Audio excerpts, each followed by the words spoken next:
Good morning सगळ्यांना. मस्त असं सूर्यनारायणाचं दर्शन घेऊन मी आले किचनमध्ये.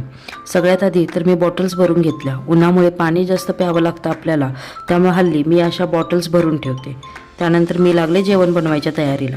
क्रिशाला टिफिन द्यावा लागतो आणि मी आणि महेश अलीकडे सकाळीच जेवण करत असल्याने मी लवकरच जेवणाच्या तयारीला लागते. थोडीफार स्वयंपाकाची तयारी झाल्यावर मी एक्सरसाइज करायला आले. अलीकडे थोड्याफार तब्येतीचे इश्यूज होत आहेत, त्यामुळे एक्सरसाइज करणं मी थोडं मनावर घेतलं आहे. रेग्युलर एक्सरसाइजमुळे इम्युनिटी स्ट्रॉंग होते आणि हार्मोन्स पण बॅलन्स राहतात.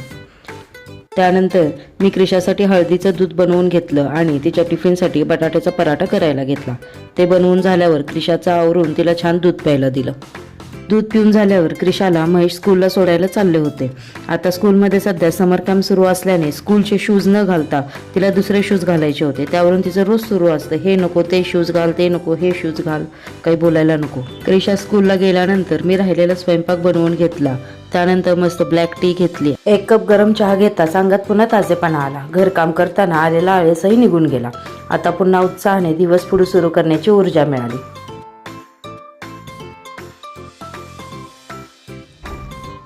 घर आवरून झाल्यावर मी गेले मॉर्निंग वॉकला. तिथून आल्यावर मस्त आंघोळ करून देवाला दिवा अगरबत्ती लावून घेतली. त्यानंतर मी मस्त जेवण करून घेतलं. तर असं असतं माझं मॉर्निंग रुटीन. चलो बाय.